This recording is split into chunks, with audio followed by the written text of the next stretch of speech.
Assalamualaikum warahmatullahi wabarakatuh.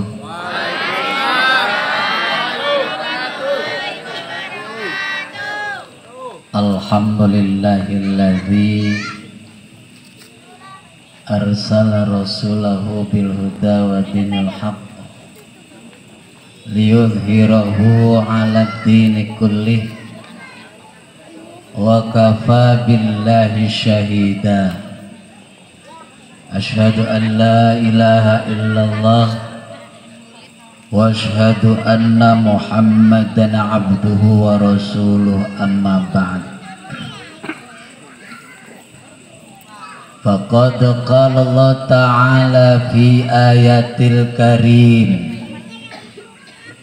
a'udzu billahi minasy syaithanir rajim.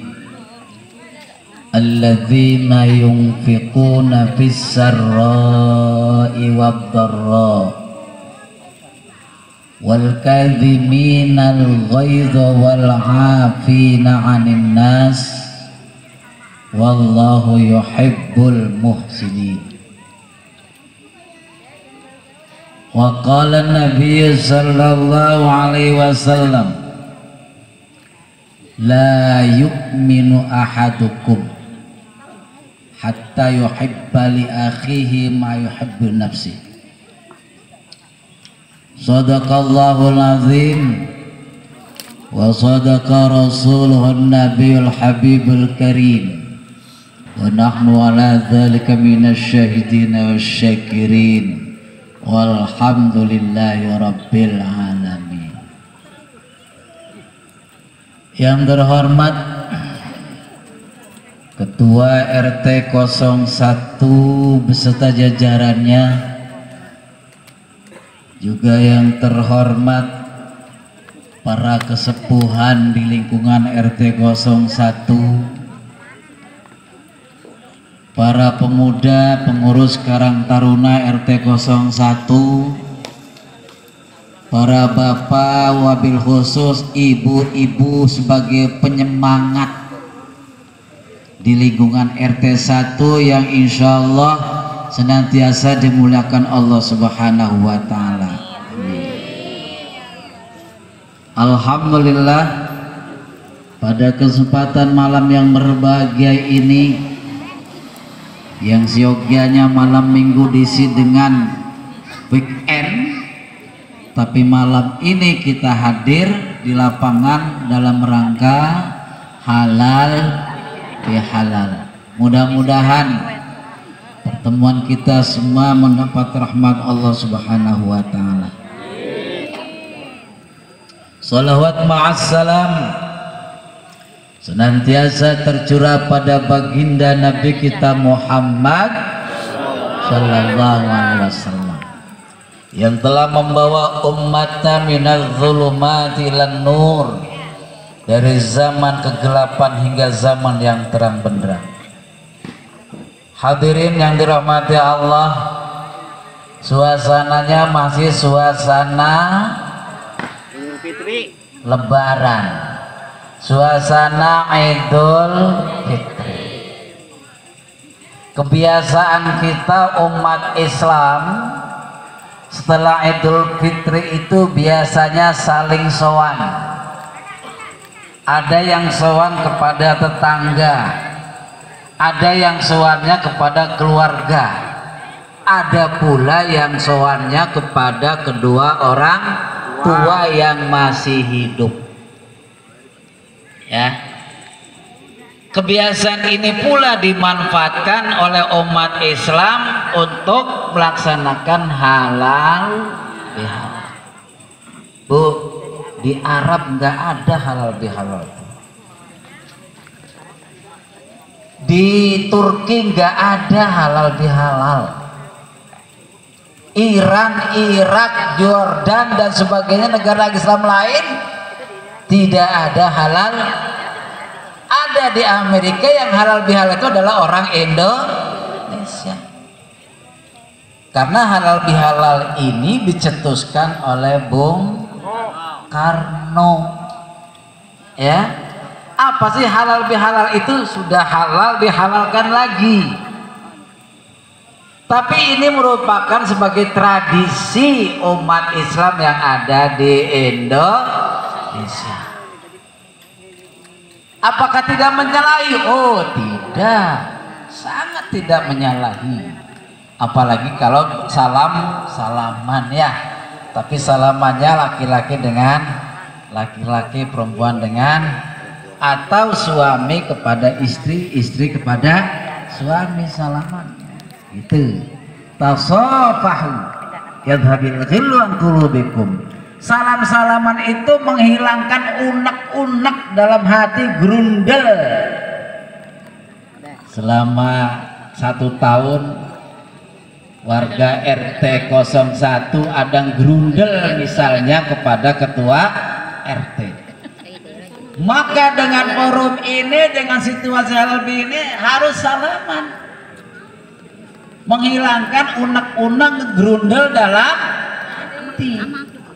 Begitu juga suami istri ketika hari raya juga harus bersalaman kepada suami, menghilangkan grundel. Suaminya salaman enggak bersama istrinya? Salaman. Ketika suami datang dari masjid dipeluk enggak suaminya? Peluk, Pak. Borok-borok. Dipeluk ya, Pak. Ya kan? Harusnya dipeluk, dicium tangannya. Tuh, ketika ibu-ibu mencium tangan suami, mencium pipi suami kiri kanan, rontok dosa-dosa ibu itu. Rontok dosa-dosa ibu, rontok ya. Jadi salamannya hanya jangan ditunggu-tunggu ketika suami ngasih duit, ketika nggak ngasih duit nggak salaman, ini jangan ya.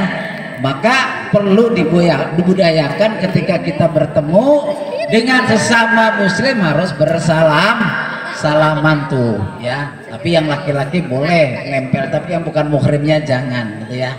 Itu ibu rahmakumullah. Nah, tradisi masalah halal bihalal ini karena umat Islam itu euforia menyambut kemenangan setelah berperang di bulan suci Ramadan. Kita berperang nggak di bulan suci Ramadan? Perang nggak? Berperang kita. Bahkan perangnya di bulan suci Ramadan itu lebih dahsyat daripada perang Badar. Waktu itu sahabat Rasul bertanya, ya Rasulullah, masih ada nggak perang yang lebih dahsyat daripada perang Badar? Jawab Rasul, wahai sahabat, masih. Perang Badar itu bukankah sudah dahsyat ya Rasul? Iya. Tetapi masih ada lagi yang lebih dahsyat. Iya. Apa itu? Memerangi hawa nafsu, jihadun nafsi. Puasa itu merangi hawa nafsu itu luar biasa. Itu ya. Mata kita harus kita puasa, kita jaga. Mulut kita harus kita jaga. Telinga kita harus kita jaga. Perut kita juga harus kita jaga. Semua yang ada nempel di badan kita ini betul-betul harus kita jaga dari hawa nafsu. Akhirnya kita berperang ya. Nah, ketika umat Islam sudah berhasil melaksanakan puasa di bulan suci Ramadan, menambah ibadah yang lain, ditambah ibadahnya, sholat sunnahnya ditambah, sholatul lailnya ditambah ya, sholat tarawihnya alhamdulillah rame, dari malam pertama hingga malam terakhir rame alhamdulillah ya. Insya Allah orang-orang seperti inilah orang yang telah berperang melawan hawa nafsu. Maka menyambut kemenangannya itu hari raya Idul Fitri. Itu artinya kembali. Idul Fitri itu Fitri itu dari kata fatturu ya. Itu artinya suci. Insya Allah kita sebagai umat Islam itu suci setelah berperang melawan Hana masuk di bulan suci Ramadan. Bapak rahmukumullah. Rasul sendiri pernah bersabda, itu hadisnya sahih. Man shoma ramadhana imanan wa ihtisaban ghufira lahu ma taqaddama min dambi.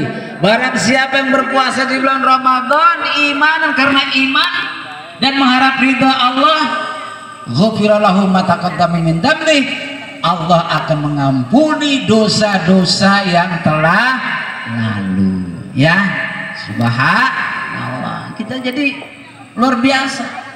Umat Nabi itu kalau sudah ridho itu diampuni dosa-dosanya. Makanya dalam satu kisah di tafsir Jalalain itu, ketika Rasul belum hadir pun zaman Nabi Musa sudah dijelaskan oleh Allah, bahkan nanti akan datang Nabi akhir zaman. Siapa? Nabi Muhammad Sallallahu Alaihi Wasallam. Di mana pada umatnya itu akan diampuni dosa-dosanya ketika dia melaksanakan puasa di bulan Ramadan. Makanya Nabi Musa itu pengen diaku umat Nabi Muhammad. Seorang Nabi itu mendahului, tapi Allah sudah beritahu pada Nabi Musa. Hebatnya untuk umat Rasulullah Muhammad Sallallahu Alaihi Wasallam. Bu, Nabi Adam melakukan kesalahan saja Pak di dalam surga sudah enak berdua dengan Siti Hawa. Melanggar aturan, taubatnya berpuluh-puluh tahun, beratus tahun, sambil berdoa. Apa kira-kira kesalahan Nabi Adam? Dia mendekati syajarah, ya, pohon. Sebuah pohon apa namanya? Pohon khuldi. Adam silahkan dengan Siti Hawa nikmati apa yang ada di surga, semuanya silahkan nikmati. Tapi satu hal, jangan kau dekati syajarah itu. Jika kau dekati syajarah itu, pohon itu, fatakuna minadz zalimin, maka kamu adalah orang-orang termasuk orang yang zalim. Disitulah iblis datang. Ya Allah, bolehkan saya menggoda Adam? Silakan kalau bisa. Iblis itu pintar Bu. Pak, iblis itu pintar. Kiai, iblisnya sekelas kiai. Ya, pinternya bahkan lebih pintar daripada iblis gitu, daripada kiai. Luar biasa ini. Orang alim, iblisnya juga alim, lebih pintar lagi. Ya, akhirnya diizinkan oleh Allah. Iblis kalau menggoda Nabi Adam tidak mungkin nih akan tergoda. Maka yang digoda siapa? Siti Hawa. Siti Hawa, kamu kenapa nggak boleh? Apa nggak mau dekati syajarah itu? Ya, aku dilarang oleh Allah untuk mendekati syajarah itu. Goblok ya kamu itu, Adam, goblok, digoblok-goblok Adam itu. Nabi Adam digoblok-goblok sama siapa? Sama lebih pintar daripada Nabi Adam. Khuldi itu artinya kekal. Maksudnya, jadi kalau kamu misalnya makan buah khuldi itu, ya, kamu itu tidak akan kekal di sini, ya. Tapi kalau kamu makan khuldi, kamu akan kekal di surga ini. Hanya dirayu Bu, dirayu. Siti Hawa itu merayu. Emang wanita itu kalau sudah merayu, kelepak ke laki-laki itu, kelepak pokoknya. Ya Pak ya, coba aja bapak-bapak kalau udah dirayu itu, Masya Allah sama wanita, kelepek-kelepek, harta tahta wanita ini berbahaya ini, ya. Maka ada istilah wanita racun dunia, laki-laki racun akhirat. Rayuannya maut. Siti Hawa merayu. Udahlah Kang Mas, kalau istilah sekarang Maya, ayo makan gitu kan. Udah gak mau. Nabi Adam akhirnya kerayu, ya, oleh Siti Hawa, makanlah buah khuldi itu, ya. Akhirnya karena dia melanggar aturan Allah, diturunkanlah dari surga ke alam dunia. Bu, dipertemukannya lama, ratusan tahun, karena kesalahannya itu dengan Siti Hawa, lama itu, ratusan tahun. Bacanya apa? Rabbana ya Rabbana Rabbana zalamna anfusana wa illam taghfir lana wa tarhamna lanakunanna minal khasir. Baca doa itu ratusan tahun. Ya Allah, akhirnya dipertemukanlah Nabi Adam. Itu Nabi Adam kesalahan begitu saja ketika diterima tobatnya oleh Allah, gak pakai pakaian. Ya, Nabi Adam itu tajam, gak pakai pakaian karena dulu gak ada pasar malam zaman itu, apalagi mos pasar malam gak ada yang jualan baju ya. Tapi kita sekarang nih umat Nabi, kesalahan sebesar apapun tetap ditutup-tutupi oleh Allah. Hebatnya tuh Bu, kalau kesalahan sebelum Nabi Muhammad langsung dibuktikan tuh. Zaman Nabi Lut, itu laki-laki demen laki-laki ya. Zaman Nabi Lut tuh. Sampai ibu rahmatullah, ada seorang malaikat yang ganteng menyerupai manusia, ganteng. Itu pun mau dihajar pula sama umatnya Nabi Lut itu. Istrinya ini yang zalim nih, istrinya Nabi Lut itu zalim. Ya, ngasih tahu malah sama tuh ada orang ganteng tuh di rumahku tuh, hajar. Padahal malaikat. Kata Nabi Lut, tenang saja, Tuhan saya, aku malaikat, tenang aja Nabi Lut, tenang saja, nanti akan kuberikan adab atas perintah Allah. Waduh Bu, ya. Setelah itu kemudian Allah memberi adab melalui malaikat, diadab dengan hujan batu itu langsung. Tapi bagi umat Rasul, umat Nabi Muhammad, kesalahannya pun selalu ditutup-tutupi oleh Allah. Luar biasa, Allah tuh maha kasih sayangnya kepada kita itu, kepada umat Nabi Muhammad. Ya, orang nyolong sekarang, orang maling, orang korupsi ditutupi oleh,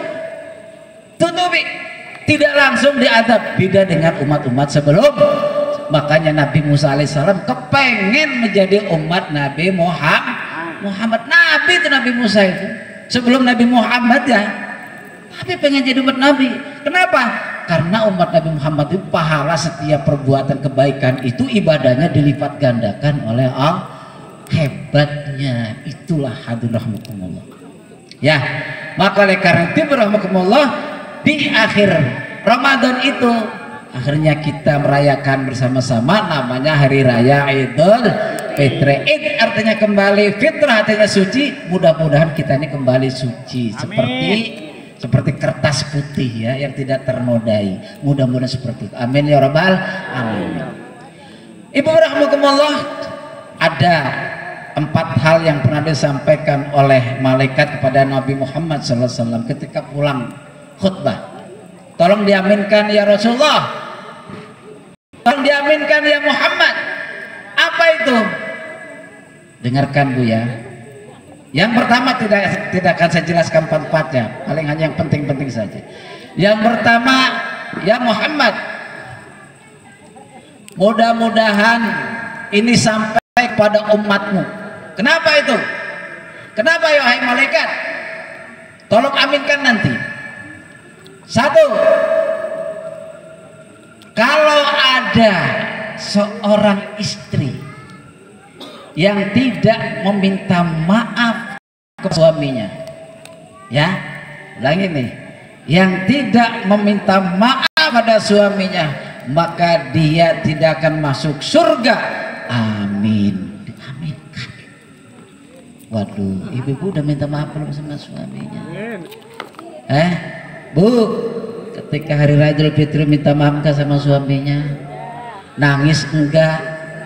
Cara minta maafnya gimana? Atau Mas minta maaf ya Mas ya? Seperti teman sendiri. Jangan begitu. Dicium tangannya Mas, nyuwun pangapunten nggih. Kalau nggih sebagai manusia, sebagai istri, mungkin selama setahun Mas tidak bisa melayanimu dengan baik ya Mas. Tolong ya Mas, minta maaf. Ya. Apa suaminya ngomong? Tumben kamu minta maaf. Kalau giliran suami istri minta maaf, tumben minta maaf ya. Padahal mah dapat pengajian tuh, jadi suruh minta maaf, harusnya gitu kan ya. Langsung dipeluk suaminya, Bu, ya. Sekalipun bau balsam dipeluk saja. Ya, iya. Begitu juga sang suami ketika misal turun dari mimbar itu setelah sholat Id, langsung dipeluk istrinya. Ya, minta maaf.